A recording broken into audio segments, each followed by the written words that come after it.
What is going on, everybody? Sorry we're late. Welcome to Lineman Life Live. I'm your observer, Lineman Uche Nwaneri, here with my co-host, Justin Blaylock. What's going on, y'all? Justin saved the show tonight, man, because old Uche just kind of dozed off. You know, I just sitting there, sitting in the lazy boy, dozed off, and was just like, I got about an hour till the show starts. Let me get a quick, I do a little quick 20-minute cat nap. Next thing I know, it's 8 o'clock plus, and my phone ringing, and I'm just like in a stupor. So, Justin saved the show for us tonight. So I appreciate that, because I was probably not going to wake up. We've all been there. But luckily, we still got some things to talk about here in sports news today. Obviously, I know a lot of people have seen your boy Tom Brady just keeps on winning. Doesn't even matter if he has experience or not. Tom Brady, huge deal with Fox Sports. We'll be talking about that here in a minute. Also, former Jaguars kicker Josh Lambo is suing the Jags. He said, "Bitch, better give me my money." Somebody owe me this damn money. Somebody better pay me my money. But this is the ongoing feud between the Jags and Lambo. After Lambo was released from the Jags, but as we all found out later on, there are accusations of physical abuse from Urban Meyer against Josh Lambo. So Lambo is suing for his salary to be paid to him. We'll talk about that as well. Hope everyone's having a wonderful Wednesday. It's hump day. Make sure you hit that like button if you haven't already done so. But also, and I see somebody here is throwing a little tidbit of news in there for us. Oh, damn. Earl Thomas. Earl Thomas has been he's been spiraling, I see. Yeah. I forgot about the situation that saw him, cut by the Ravens. So we'll look into that as well. That's another good little news tidbit we can get into. But first, let's go ahead. Home, man. Shit. Oh yeah. Longhorn. Yeah, he's a Longhorn, huh? Yeah, boy, y'all Longhorns. Yeah, we didn't overlap, but I know some people. Ugh, shit ain't pretty. I kicked it with Ricky a couple times. Okay, good people. Hey, man, he good people, man. A couple years ago, when the Super Bowl was in Miami, that was the Chiefs when the Chiefs beat the Niners. I kicked it with him. He threw a Super Bowl party. So me and him kicked it, watched the whole game. It was funny because it was a weed party. So, me and him were sitting on the couch, and we got a little roped off VIP section, and me and him are sitting there. There's a couple other people that he knows, but me and him are sitting there passing the joint back and forth. Boom, boom, boom. And when you're with another former football player and you're watching football, you notice things that nobody else really notices, that you turn and look at each other and laugh and you comment about, because we know what he was thinking right there. Yeah. Like, no.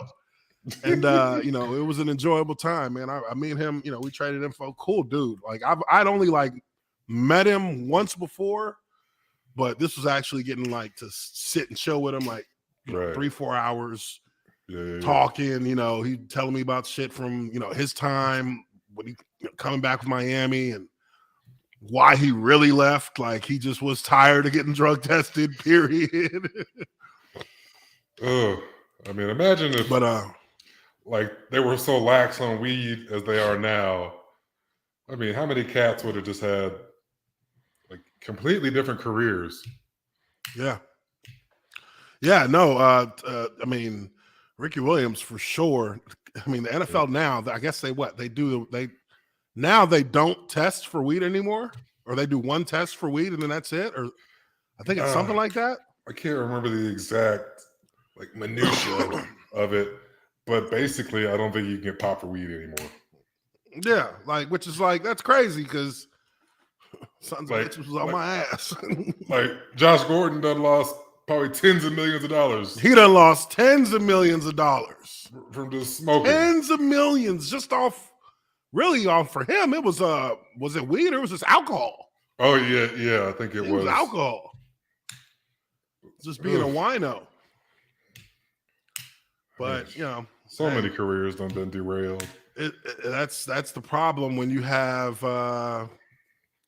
you know basically the institution set up to you know prosecute. I guess in this case. I'm about to say, don't get me started on cats sitting up here in jail. I know. Off of weed. That's a whole nother layer of complaints we can have. But in sports, I mean, at least in the NFL, dude, it was the same way because they put you in the program. The program is probation. That's literally what it is. Yep. You got to call, let them know where you're going when you leave the city. They'll send somebody anywhere in the country to test you. Anywhere in the country. And it's like they're in your life. Like you get random tested at least like 5 times a month. So there's no way for you. You couldn't even like consider trying to do anything as far as like smoking goes because it just wouldn't work. You can't even have like a spontaneous vacation. You got to check in with these motherfuckers. You got to check in with them. You got to call them. You got to give them the address of where you're going to be. It's stupid. Like, it's crazy. For real. Like, my mama don't be asking me all this. But, you know, and it's changed for the better, thankfully, for players now. But like you said, man, it's just kind of you wonder what guys' careers could have been like Ricky Williams, what his career could have been like had he not had to take like a 2-year sabbatical from the NFL, you know, because of basically weed. And, you know, I guess times we progress, but I mean, hey. Anyways, let's get into this story on Tom Brady. Now, let me pull this up here. For one, you know, I didn't think much of this when I saw the news. I'm not going to lie. I didn't really think much of it. But the more that I actually I saw that he was joining Fox Sports. I saw that he was going to be getting, you know, a crazy deal. But when I actually started looking into this situation for Tom Brady and giving it more thought, I don't understand how this is a deal that can be made to make him the highest paid sports commentator in the world, and he doesn't even have an ounce of experience. This is stupid. Tom Brady's contract with Fox as the lead NFL analyst is a 10-year, $375 million deal. He's going to be getting $37 million a year, which is more than the previous highest paid sports commentator, Jim Rome, which I didn't even know Jim Rome was worth $30 million a year. I was like, why is Jim Rome getting paid that? You know, and I had no idea. It's crazy because you think about, what's his name? About Tony Romo. Tony Romo's only getting 18. We say only. This motherfucker making mid-tier QB money just to talk. These guys are getting paid money that they're getting paid better than they got paid as players. I mean, you do have to do the production meetings, and I mean, how hard is that? Yeah, okay, yeah, that's physically demanding. You got to stretch for that? No. I mean, they say some folks be showing up to them things drunk. So, I mean, I wouldn't even doubt it. I would. I'd show up to them high as a motherfucker. Hey, what we got today? You just gotta. I'm locked in. This is guaranteed. Yeah, just know who's on the field. I mean, that's basically it. And let your intellect and charm take over. Although I'm not sure that's a terribly strong suit for Tom. And that's the point exactly. as I'm thinking about this situation, I'm like, is Tom Brady as a personality? Is he even the kind of person who even has the kind of like charisma that you would want at that as a commentator? Like, I think of a guy like, hell, Tony Romo. Even Tony Romo has some charisma. Tony Romo has a lot of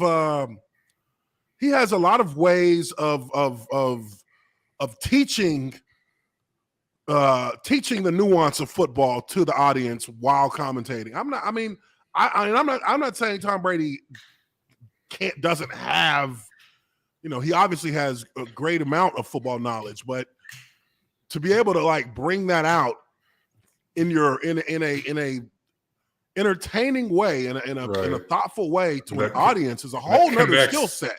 Yeah, connects with the everyman. And that's why John Madden was so immensely popular, because he could take these complex ideas and make it so, anybody could understand it. 8-year-old me could know what he was talking about. Exactly. Like, you understood football immediately when Madden talked about the nuance of the game, because he explained it in a very like layman style. It's like, you got this green Gatorade, you got this one orange Gatorade bottle here, then you got another orange Gatorade jug here, and this one is the mama, and this one is the papa. When you put those two together, you get this cup over here, that's the third Gatorade tub there, and that's the one they're going to use on the coach if they win the Super Bowl. And it's like, boom, that's what you got. Like, he didn't talk about coverages. He didn't talk about like shades. He just said, this guy's supposed to go here. This guy's supposed to go here. And when you see him come through the hole here, he's going to lower that inside shoulder, and boom, he lays this guy flat on his back. Emmitt Smith, he goes all the way for the touchdown.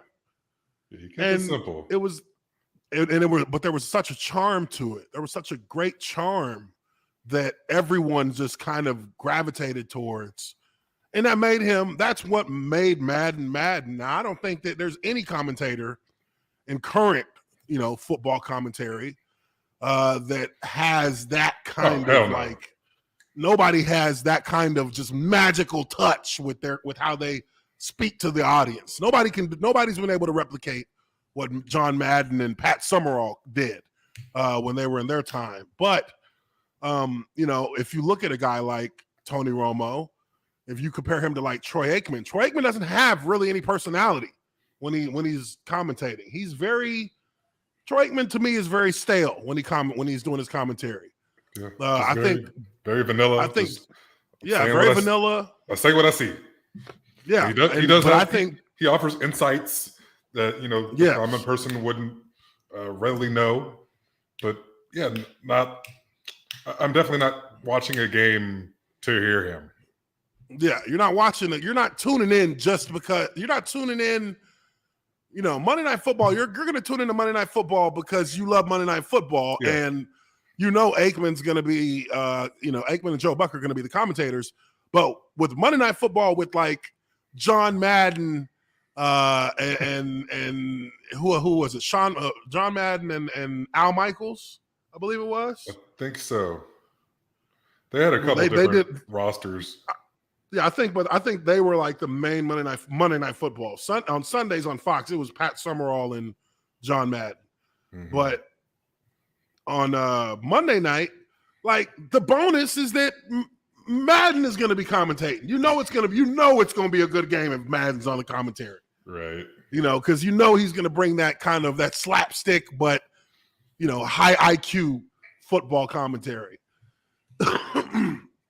Now, again, nobody's ever heard Tom Brady commentate anything in football.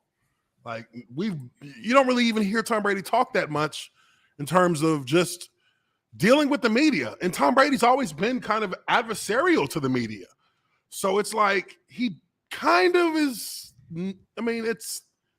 I don't get the impression that he would bring anything new or anything refreshing or any kind of unique angle to sports commentary. I just don't see that. And for them to give this cat, before he even retires football, I'm going to hate on this motherfucker right now. You understand me? I'm going to hate on this motherfucker right now. I'm going to hate on it. because this is some bullshit. $375 million and you ain't even done playing yet? How do you just fall into that? I mean, yes, okay, of course, it's Tom Brady. But hey, Brett Favre got Super Bowls. Don't nobody want to hear Brett Favre commentate.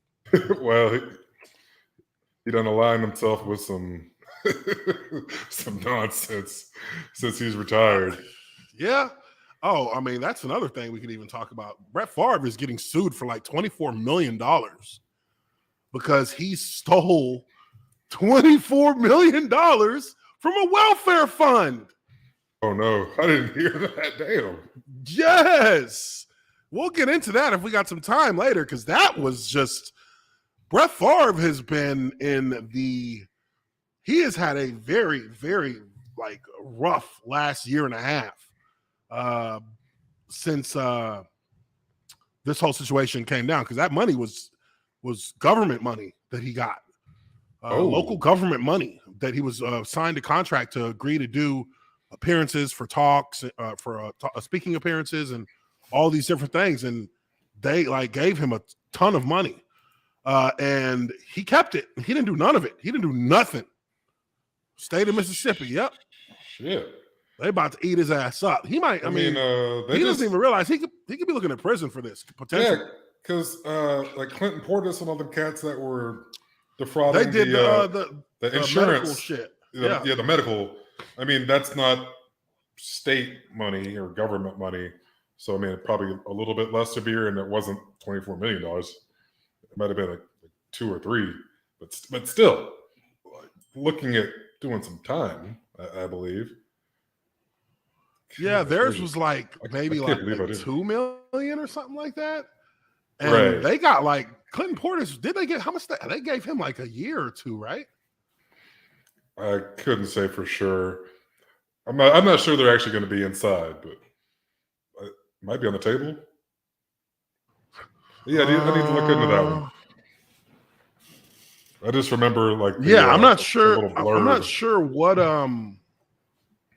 I'm not sure what the dollar amount was, but I did a couple of videos on it, and I think they gave him like a year. Okay, if I'm not mistaken. I think they gave. Well, anyhow, this will probably prohibit Brett Favre from being considered. He's to not be even in like the public eye. He's not. He has kind of seen a little bit of a fall from grace since he retired. Yeah, they just sell a lot of copper from to get that money back. Yeah. It's like, yo, they don't even know where to get the. Like, how's he gonna even pay that back? How's he gonna pay that back? Docs, what up, man? Docs, he's Docs ENT. That cat's a big time Raiders guy, has Raiders channel. Shout out to him. Appreciate you being in here. Make sure y'all hit that like button if you haven't already done so. Share this stream with your friends. Have them come join the conversation. Now, Tom Brady, as I've been sitting here whining and complaining, he's going to be getting paid, and he's locked up for the rest of his life, basically, before he even retires. And that must mean, I mean, look, the guy is continuing on another 10-year career in post-football life. You know he can't, for a minute, have himself be stuck at home with Giselle. That if there's one thing we're learning about all this, is that this cat has no intention on staying at home and being being daddy Tom Brady dad. Because he retired and 6 weeks later he said, fuck this shit. I'm going back to the field. I can't deal with these kids being around me all day, every day. I can't deal with this woman asking me to take the trash out twice a day. I can't do that. Oh, man. I'm going back to football, baby. We got it. Unfinished business, baby. Like, I'm going to teach everyone's kids except mine.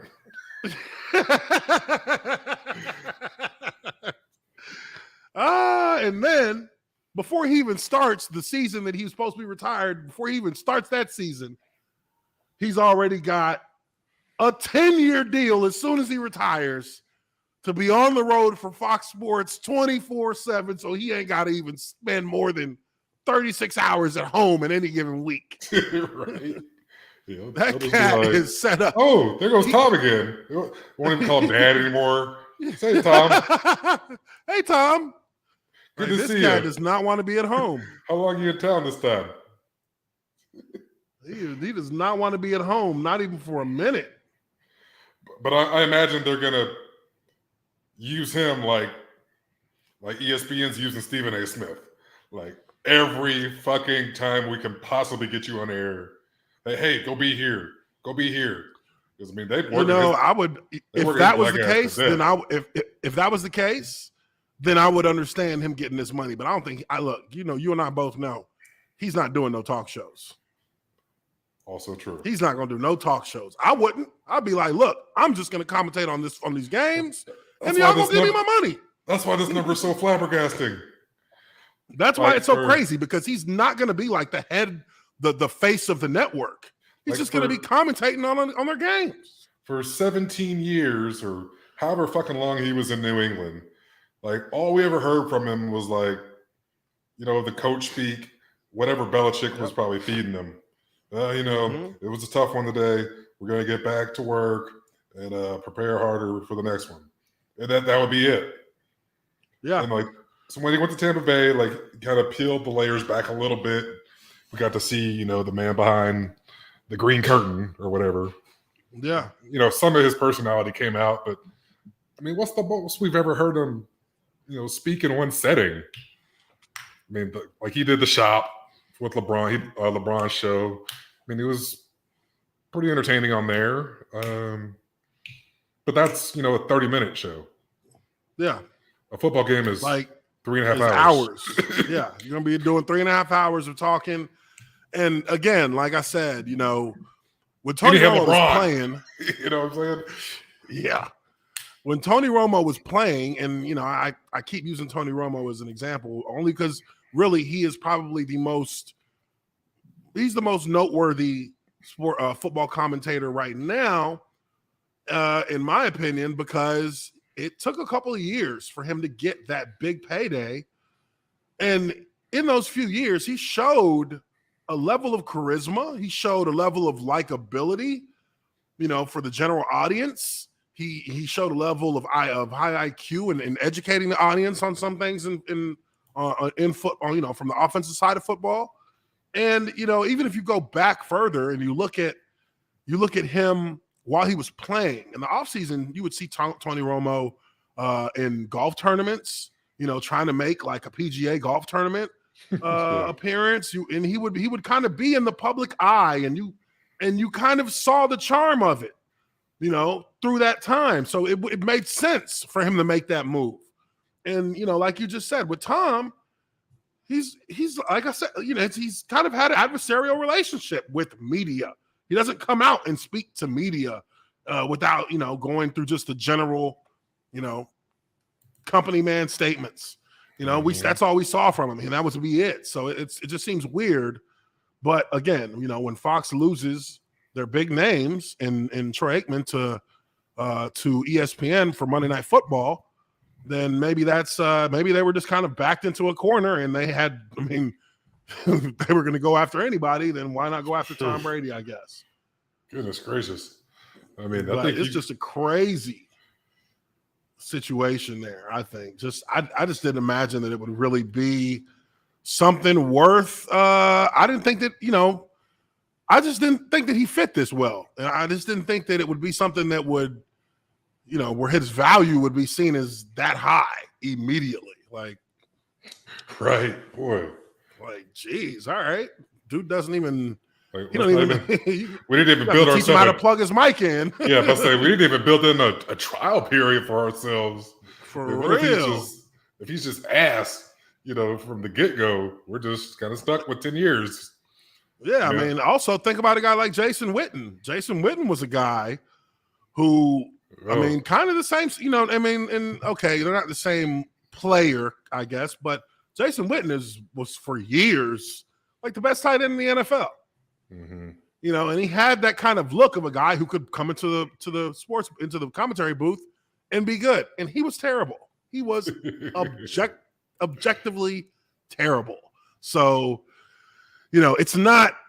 This is not a one size fits all kind of thing. You actually have to have some speaking skills. Like you have to have some improvisational skills. Like you got to be able to like pull people in.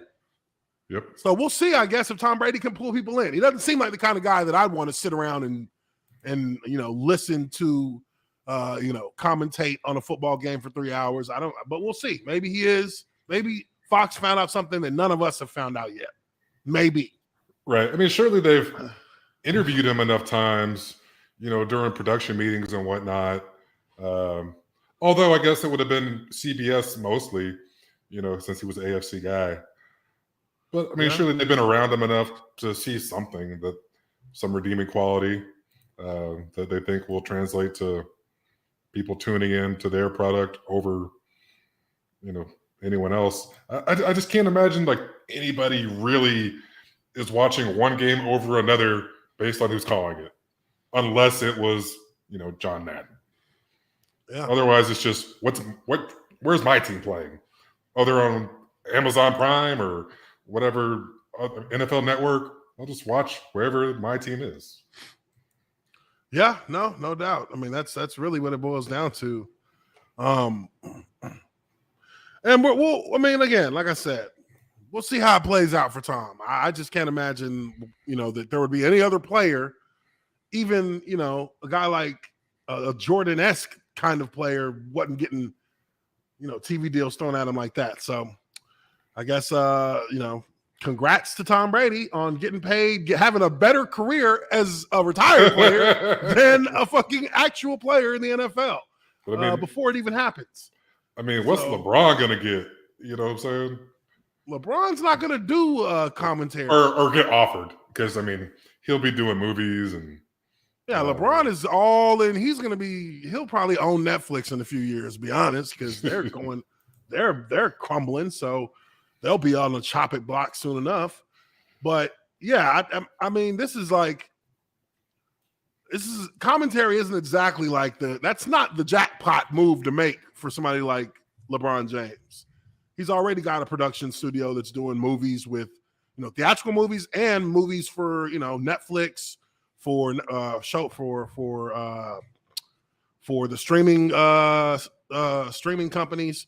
Mm-hmm. Like he's on another level with that shit. That's on a whole nother level. Really, Tom Brady could be doing that too. He just chose to go this commentary route. And I mean, he does. I guess he did the Man in the Arena, but I mean, LeBron's at a whole nother level of when it comes to producing, entertainment content, all that kind of shit. I mean, LeBron started his own school. He started a legitimate school for kids. Well, I don't think it's actually, and he's actually, from what I heard, it's actually kind of set up. It's kind of set a blueprint for other schools to follow going forward because everything's state of the art, high tech, network, computer, computer trades teaching and stuff like that. They're doing all kinds of different. I got a feeling that kids in San Mateo are doing just fine. I don't think Tom Brady needs to set up a school to save these kids. For real. Woo! All right, well, let's take a look here at Josh Lambo. Josh Lambo, former kicker for the Jaguars. He is suing the Jaguars and alleges Urban Meyer created a hostile work environment. This is going to be interesting, to say the least. Says here, former Jaguars kicker Josh Lambo filed a lawsuit against the team on Tuesday, alleging former head coach Urban Meyer created a hostile work environment and the team did nothing to stop it. Just reading that, I think that there might be an ulterior motive here for this lawsuit, in that if there was a way for Shad Khan to get out of paying Urban Meyer the money he owes him, this would probably be it. You settle with Josh Lambo and you use that settlement and acknowledge that there was a hostile work environment created by Urban Meyer, and because of that, and the liability it has put the Jaguars under, we ain't paying you jack shit, Jack. Boy. But let's keep going here. Says the lawsuit in the 4th Judicial Circuit Court in Duval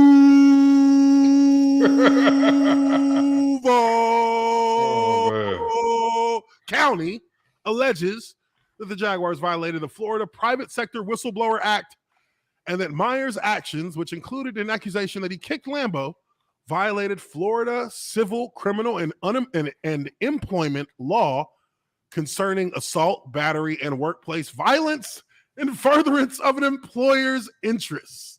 Wow. That's oddly specific. That is oddly specific. It says here, the lawsuit says Meyer's actions impacted Lambo's ability to sleep. Hey, you got to sell this shit, you know? You got to sell it. I mean, on its face, yeah, you're not going to make that kind of money. Just, he kicked me and, it kind of hurt. You got to you got to embellish.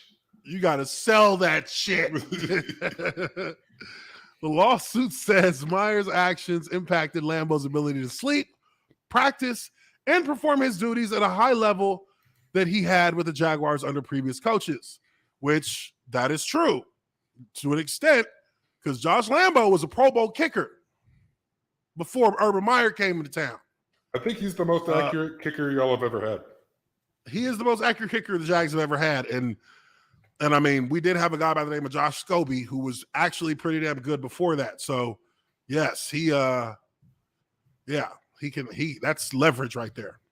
It also alleges Lambo suffered extreme emotional and mental distress, and Lambo is seeking any back pay owed, damages, and other legal fees.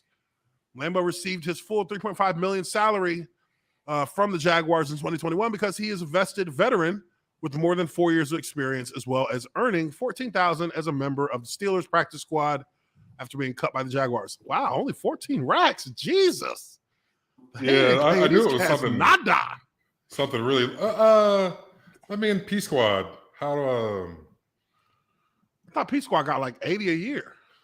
Maybe if he didn't get signed for the whole year. Yeah. Is it week by week? He went there. Because I'm sure even if you're vested, it's not like you make the whole thing guaranteed, unless you're, on the roster week 1. Actually, I don't even know if that's correct. If you're vested and you make 53-man roster, that's locked in. That's guaranteed. But I'm saying if you're vested and if you're on P Squad week 1, do you get the whole? Ooh, yeah, that 80? I don't know. That's a different scenario altogether. I don't know how that one works. So maybe he does have a little bit of maybe there's something to that for him. I'm not sure exactly. Big discrepancy between $3.5 million and $14,000. 14,000 for real. I bitch better give me my money. I mean, even if he got the full $80,000 or whatever the fucking P Squad minimum still ain't is. nothing. Yeah. Says here, Lambo showing my whole ass to get this money. Oh yeah, you already know it. I got PTSD. I can't sleep. I get headaches. My knees still hurt from when he kicked it. Lambo was to earn $4 million in 2022 in the final year of a contract extension he signed in 2019. When contacted, the Jaguars referred to a statement they released in December shortly after Lambo's allegations became public. Jaguars legal counsel indeed acknowledged and responded immediately to the query made by Josh Lambo's agent Friday, August 27th, 2021. Counsel offered to speak with Josh or to assist Josh in speaking with coaching or any other football personnel if he was comfortable with sharing the information. Any suggestion otherwise is blatantly false. The lawsuit also is asking the Jaguars to produce documentation in regard to any investigations the team conducted into Meyer's workplace behavior, including documentation of any other instances of objectionable, abusive, violent, or hostile actions by Urban Meyer with respect to other employees, coaches and players. Oh, you know they got some more. Oh yeah. He called his whole coaching staff a bunch of losers. Yep. He was verbally abusive to them, and that is documented. That you can find those headlines just by searching it. Right. So this does kind of put the Jags in a spot where they're going to have to settle with this cat. I mean, unless they want to go through it and you're in the midst of trying to actually like build a team and you want to like have a civil suit in the news as well. Them depositions, hey, it's worth settling just not to have to deal with that shit. Because he's gonna have so much shit, even in like Discovery and whatnot. Like, oh, here's a mountain of dumb shit that he's done. Yeah, here's all the dumb shit this cat's done. So, I'm going to keep going through this while Justin's going to run out real quick and come right back. But I'll keep going through this article. This does put them in a position where they're likely going to have to settle pretty quickly, just get it out the way. But it will give them some leverage over Urban Meyer and paying him money as well, because I'm sure there's probably going to be something civil that's going to happen in that regard too. Just as far as that goes, because he was supposed to be making like between 10 and 13 million a year from Jacksonville before they gave him the axe. So we'll see how that plays out. In addition, the lawsuit seeks documentation of any efforts by Jaguars management to counsel, correct, or otherwise address Meyer's behavior. The lawsuit alleges that Lambo's performance suffered after he was verbally and physically abused by Meyer. It also claims that Meyer threatened to release Lambo after Lambo spoke up in his defense. Lambo said Meyer kicked him in the leg while he was stretching and warm-ups before a practice during the week of the final preseason game. Lambo said Meyer told him, "Hey, dipshit, make your fucking kicks," and then kicked him in the leg. Which, as we've all talked, we've had this conversation about that situation numerous times.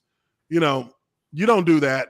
This is professional football. That guy's leg is literally worth millions in regards to his future and his livelihood.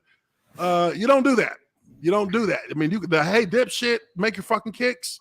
That's even borderline, because saying hey, dipshit to a player, even as a coach, you could get a negative reaction from a player when you do that, because that is an insult. That's not, a jab or, it's not like a friendly coach scolding. When you call me a dipshit, like that's a direct insult. So I might take offense to that. So yes, he's got a lot of leverage in what he is alleging with the Jaguars, simply because at the end of the day, it is still a professional employer-employee environment where there are still this framework of rules and boundaries that have to be respected as a professional workspace from a legal standpoint. Mm-hmm. So that's going to create a problem for the Jags. It's going to create a problem for them. Let's see here. It says Lambo says he told Meyer, "Don't you ever fucking kick me again." Lambo said Meyer then told him, "I'm the head ball coach. I'll kick you whenever the fuck I want." That's the funniest shit. I mean, that was like that's like the ultimate asshole clapback. He just clapped back with the shit that nobody's gonna say anything to him when he says that, but it is surely a dickhead thing to say. The lawsuit alleges Lambo told his agent, Richard Irvin, about the incident, and Irvin notified the Jaguars' legal counsel the following day. The lawsuit alleges that Meyer approached Lambo a day later and threatened to cut him if he objected to his behavior or challenged his authority again by saying, "If you ever speak to me like that again, you'll be out of here. You're the first player I've ever let speak to me that way in my career, and if you do it again, you're gone." Wait, what? I mean, I guess he has been coaching college. Yeah, he was coaching college, and in college they used to talk that hot shit to players, and nobody could ever respond. Or, I mean, hey. Hey, they didn't have the transfer portal back then. Yeah, they didn't have the transfer portal back then, so you just had to take that. Nowadays, like, oh, fuck me. All right, bet. Yeah. I'm going to go play for, the team across the street. And I'm now you can do that and you can come back and just punish their ass. Yep. But back when we were playing, oh no, you gonna sit out of here. Right. You gotta go to JUCO and couldn't nobody afford that. Right. Okay, it says Lambo had missed 2 kicks in the preseason before the incident, but made both of his field goal attempts in the final preseason game against the Cowboys. Lambo missed all 3 field goal attempts in the first 2 regular season games against the Texans and the Broncos. Yeah, I would say that would be the result of me getting kicked. Yeah, I was going through PTSD. Every time I had to kick a ball, I just had a flashback of that moment. Ooh, he's got a perfect setup for these cats. Lambo missed 2 PATs against Arizona in week 3, and Matt Wright served as the Jaguars kicker beginning in week 4. He kicked a 54-yard field goal with 3:45 remaining and a 53-yard field goal. His time expired to give the Jaguars a victory over the Dolphins in London on October 17th. That snapped the Jaguars' 20-game losing streak, which was the second longest in NFL history. Oh, God. Jaguars released Lambo on October 19th. Wright, who made 21 of 24 field goal attempts last season, was waived by the Jaguars today. That's kind of odd. So they just waived that kicker today? Wait, Jaguars, 21 out of 24 is pretty damn good. That is very good. That's potentially, if you make 2 more of those, you're a Pro Bowler probably as a kicker. Yeah, that's 87.5%, I think. And you cut that guy? It's not like you drafted a kicker. They didn't draft a kicker. Right. They're like, they're easy enough to find. Oof. Wow. But no, I mean, this appears to be a great setup for Josh Lambo to get a nice little settlement. And he might get maybe $3 million, maybe 2.5. I'll take it. Yeah, I would just pay him the whole thing just to be done with this. Yeah, and what does it hurt to pay him the whole thing when you can use that as an excuse to not pay Urban Meyer jack shit? Yeah, and not have all the evidence come out, and they're going to be dragging. Yeah, you don't want it to get any dirtier than it already had with Urban Meyer. You're trying to bury that period. We shut this whole shit down right now. Yeah, and then potentially, get out of any kind of payment to Urban. Yeah, I'm sure they're probably working on Jaguars. If I'm Shad Khan, I want this whole thing to die right now. Yep. Nobody wants to even hear Urban Meyer's name anymore in Jacksonville. I'm dead ass. Nobody wants his name to be uttered anymore. And it's crazy because I ain't think it could get no worse than people like Gene Smith, Mike Mularkey. These are 2 names that are deeply, deeply, deeply hated in Jacksonville. Yeah, they're treating his ass like people. Like Tom Riddle. Urban Meyer took the cake. He who shall not be named. He's like Voldemort in this motherfucker. Yeah. He who shall not be named. If you say his name, people start vomiting, projectile vomiting. God, dog. They can't even fathom it no more. They're gonna be telling stories of this shit 20 years from now to grandkids gonna be getting told stories about the evil man, the bad man from Gainesville. That's how bad Urban Meyer was for this team. But let's finish this article up. Let's see. The lawsuit alleges that the physical and verbal abuse impacted Lambo's ability to perform at the level he had during his previous 6 seasons. Lambo made 81% of field goals attempts in 2015 to 2016 with the Chargers, but was cut before the 2017 season. Lambo signed with the Jaguars in 2017 and made 95% of his field goal attempts through the 2020 season. Shit. Including going 12 for 13 from 50 yards and a beyond. That's actually pretty fucking good.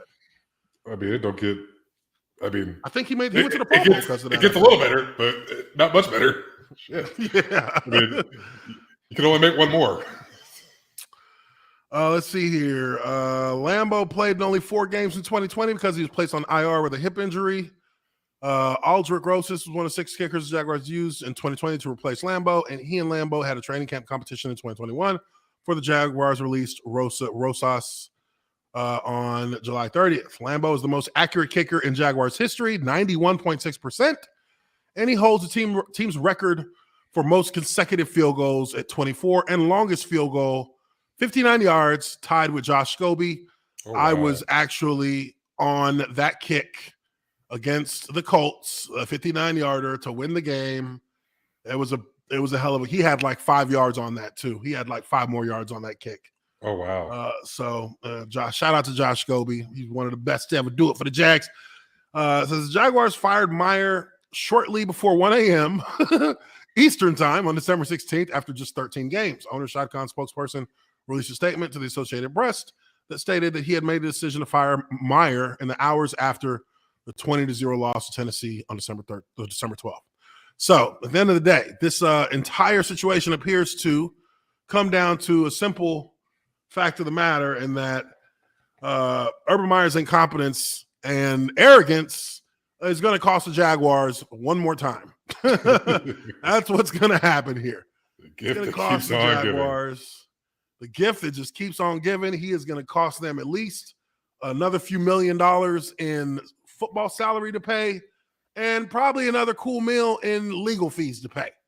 Because if this goes to court, I figure that Josh Lambo has a lot of evidence and a pretty good foundation to stand on, and that he would win a judgment against the Jags, just simply because, I mean, at the very basic level, there was a violation of a professional work environment here. And that was all perpetrated by Urban Meyer. So, that's going to put them in a real tough spot. I can't imagine that they'll let this go forward. They'll just hit up Lambo and be like, yo, you want your money? All right, here's your money. Here's your money. Let's get it over with. We're not, you sign an NDA. You don't talk about this shit no more because we don't want to hear about it no more. They're going to be like, hey, are you home? Are you home right now? Look outside your back window. You see that? You see that? You see that truck right there? That's you.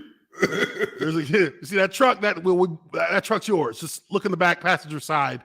There's a briefcase in there. All right, we good? All right. Talk to you later. Be like, yeah, buddy, we good. You ain't even gonna hear from me no more. We good. Okay. Oh Lordy. Now let's see. Just to kind of wrap up the show, who else are we looking at here? Who was it? Earl Thomas? Yeah. What the hell did he get himself into now? It ain't pretty.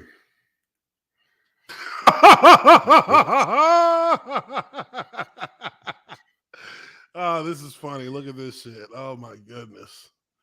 This is hilarious. Earl Thomas, ever since he left Seattle. Earl Thomas, ever since he left the Seahawks, he getting closer and closer to being OJ. Ooh, let's see here. Earl Thomas. Let's see here. What has been the issue here? So it says details on ex-NFL player Earl Thomas planning to poison his ex-wife and his children and implying he hopes someone messes with her brakes so she and the kids drive off a cliff with her new man. Thomas is currently on the run. What? What happened to this guy? I mean, you can't make this shit up. I mean, this is truly stranger than fiction. Huh? What? I mean, I'm not necessarily looking for articles to go through or nothing, but I think this is one time I want to kind of go through the comments and just see how people are responding to this, because this is what? He's trying to poison his ex-wife. I mean, if you remember, and the kids. Yeah, this is honestly, I'm worried about the guy. No, I mean, dude, that kind of behavior, I start thinking CTE. Yeah. Because where do you just start coming out with this random, over-the-top, violent fantasizing of killing your family. Not even like somebody like that you. I mean, if it was a stranger, I'd be like, okay, maybe somebody talks some shit. Hey, he's just kind of talking shit back. But this is your family, right? And if you remember a few years, or maybe it was a few years now, at the incident where he was him and his brother got caught up with them chicks. Yeah, but she had a fucking gun to his head. Somebody said here years ago she tried to kill him, but now the shoe's on the other foot. And watch how they do him. Not saying what he said was appropriate. in parentheses. Boy, the internet is so cold. They don't give a damn. Ruthless. Yeah, this one's tough because it's a brotherhood. Even though we didn't overlap at Texas, I know guys that know the guy. And I hate to see anything like this. Yeah, I mean, dude, I hate to see that happen for any former players because just the league in general, we're like on a man-to-man level, we're like a frat. Like we're kind of like everybody's connected. So once a guy is as far as I see it, when a guy is a vested guy, a guy who played more than just a cup of coffee in the league and has played and been a guy who's been a contributor their whole career. Like he's a hell of a player. Yeah, and he was a hell of a player. So it's like you hate to see them go through, these kind of situations, especially when it gets to kind of being to the point of them being a little erratic to where now you're thinking, what is going on inside his head. And generally speaking, that does not end well for guys once you start going down that.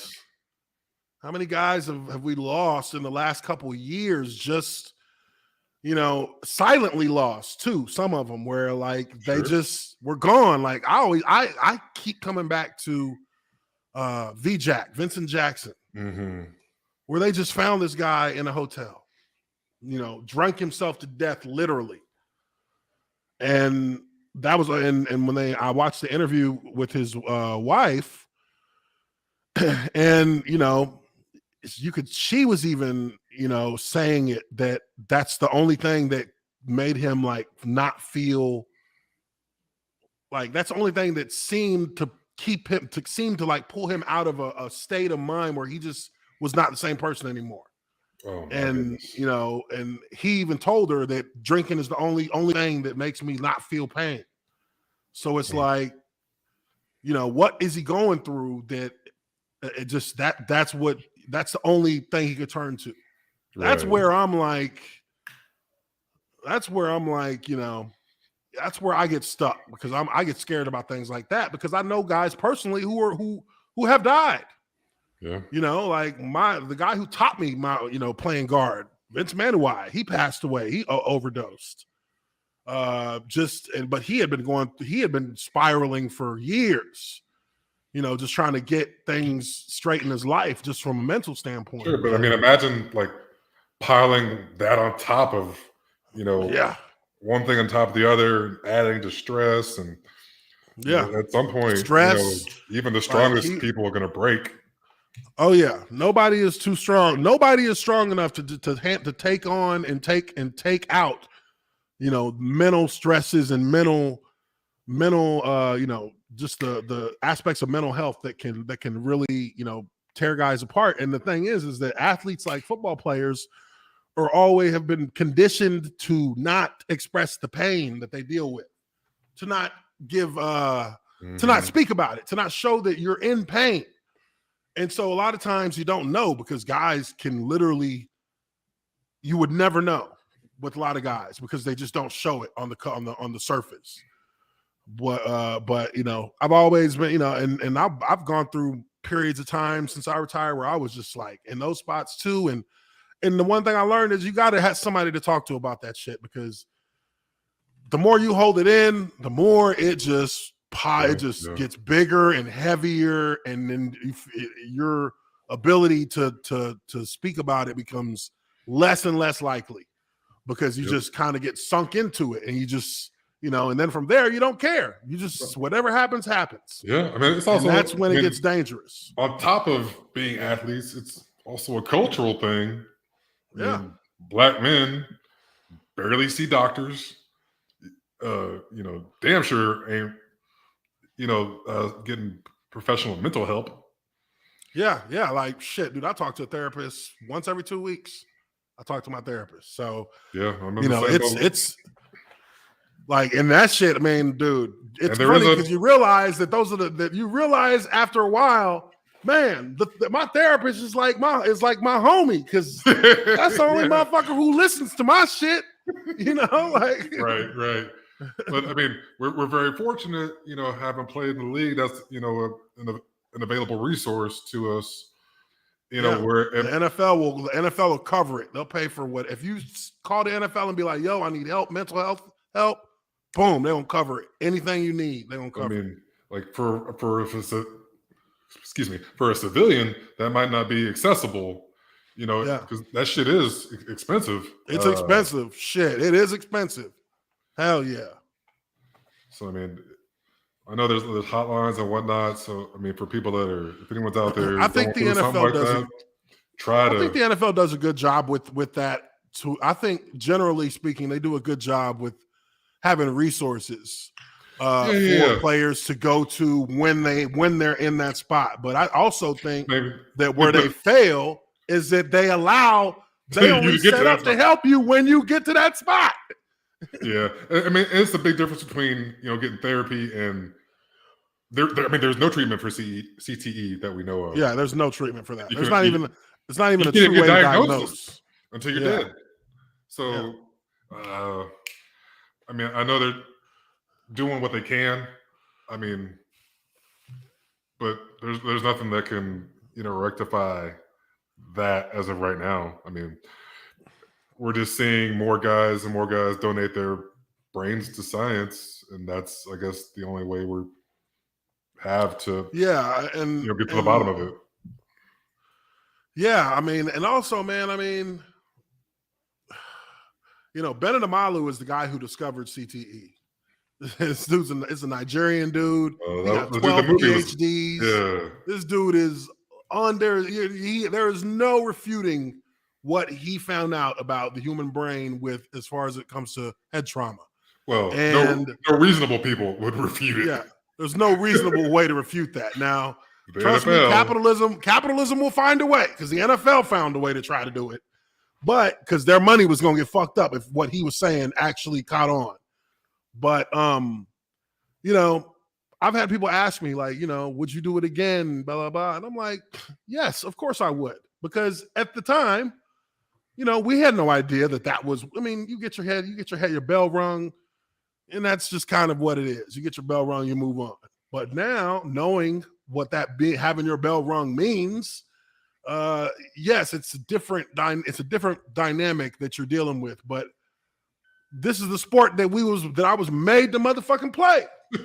yeah. NBA wasn't beating down my door. For real, NBA wasn't in the cards, cuz. A 6'3", 330-pound motherfucker ain't gonna make it too long in the NBA. No, ain't gonna be no dunking. Ain't gonna be no, baseball. I can't, man. I went to a batting cage where they were throwing the ball 70 miles an hour. I couldn't see the damn ball. I was like, what the fuck? Oh man. So basically, this is what I was built for. So yes, I would do it again. And if I go be a lawyer or doctor, I'll be in debt like a motherfucker. You know what I mean? Shoot, come on, man. You know how many people are sitting with 100,000 plus debt, and they got with their PhD in hand, and they're not gonna make that money back no time soon. Like Kanye said, what's gonna keep me warm? Those degrees.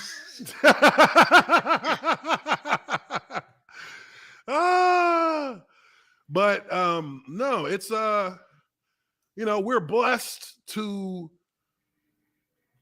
be able to have been made for this shit, like quite literally. Like, we're big body people with athleticism, with strength, and smart enough to be able to absorb the information, understand how to use it in the best way for us on the field. And then we got lucky and won the lottery, and we got into the league.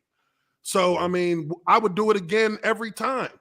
But also, I feel like with what guys like Earl Thomas and guys like us created for the league as players, as part of that machine that was ever growing and ever running, was we earned the right for these motherfuckers to make sure we're taken care of after the fact.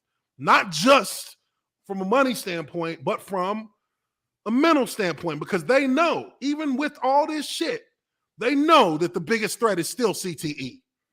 So if you're not gonna, I mean, you can't really address it on the field. It's not something you can address because the sport is inherently violent, and it's inherently a sport where you're going to have head contact.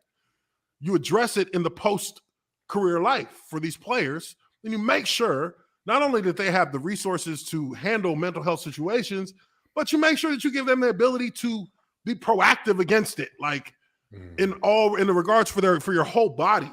Surgeries to repair injuries, like lifetime healthcare insurance. NFL don't give players lifetime healthcare insurance. The NBA does. How does that work? Their sport ain't as violent as football players.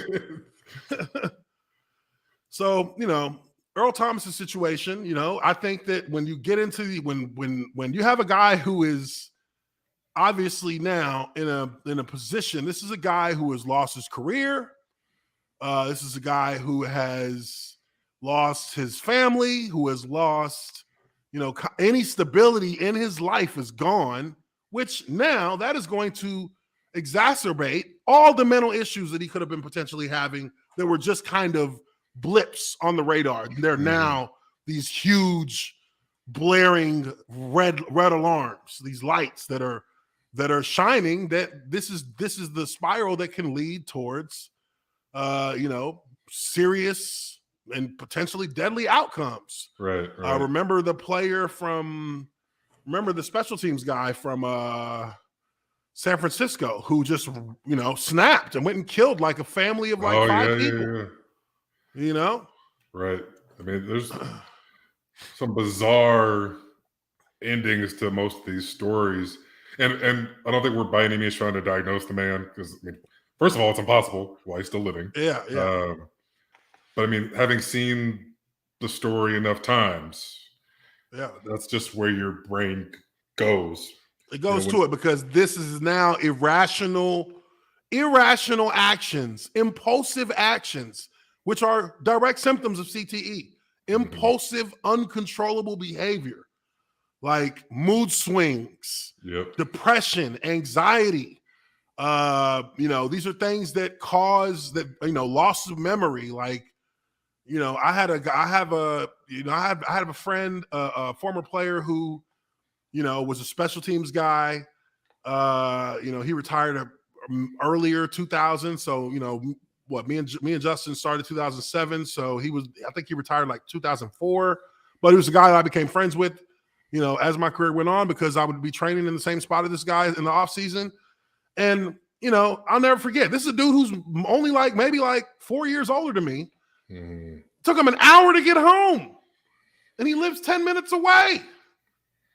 He kept missing the exit. That's CTE, and he knows that. He understood that.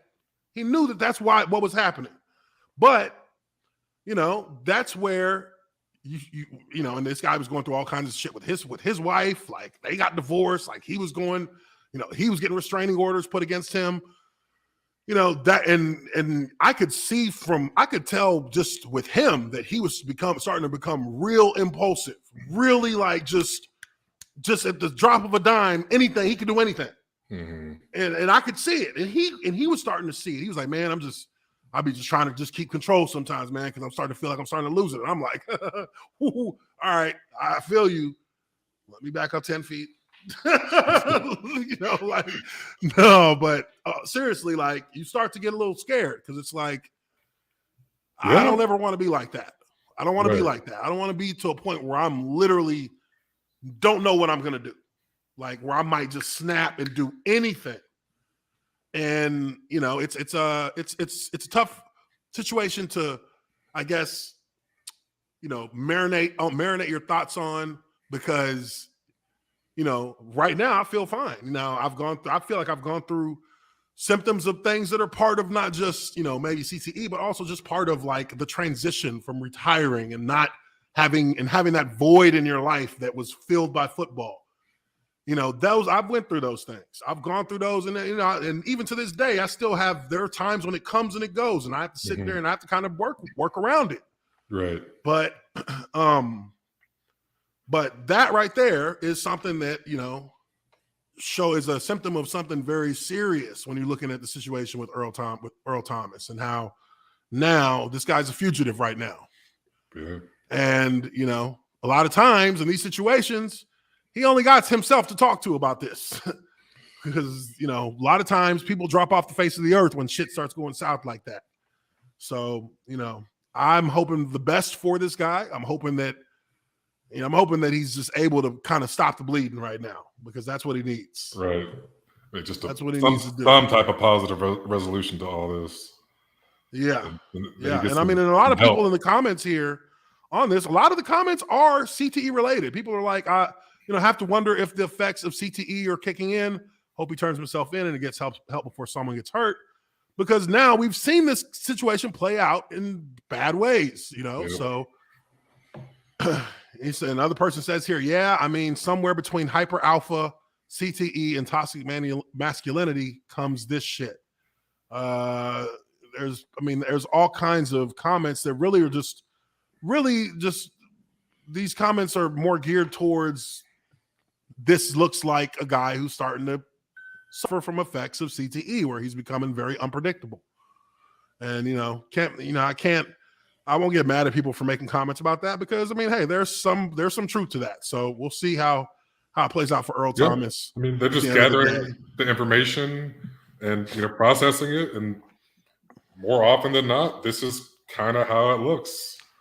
Yeah. You can go back and you can kind of line up different stories of different players, and you can see their similarities in how things just progressed from bad to worse. I don't think anyone's going off on like some crazy limb by making this connection. Obviously, I hope that it's not that. That it is something that you can treat and recover from. But we've seen. Well, and there's likely other factors in there. Maybe maybe a little bit. Might be a little bipolar. Maybe again, anxiety, depression disorders that they can medicate and can take the edge off of potentially for him. But I just hope that he gets some help because it can get really bad from where he's at right now. So. Yep. All right, folks, that is going to be it for us. We do appreciate y'all for being in here with us on Lineman Life Live. I'm your observant lineman, Uche Nwaneri, and this is my co-host, Justin Blaylock, JB. We will catch you guys. We'll be back in on Monday. I might be doing my casual Friday on this Friday coming up. We'll see. That's kind of it's a hit or miss for me sometimes on whether I do it or not. But look out for the notifications in your YouTube app, or look for a tweet from me on whether or not I'll be doing that. But until next time, folks, we will see y'all and hope y'all have a wonderful rest of y'all's week. We'll catch y'all on the next Lineman Life Live. Peace out.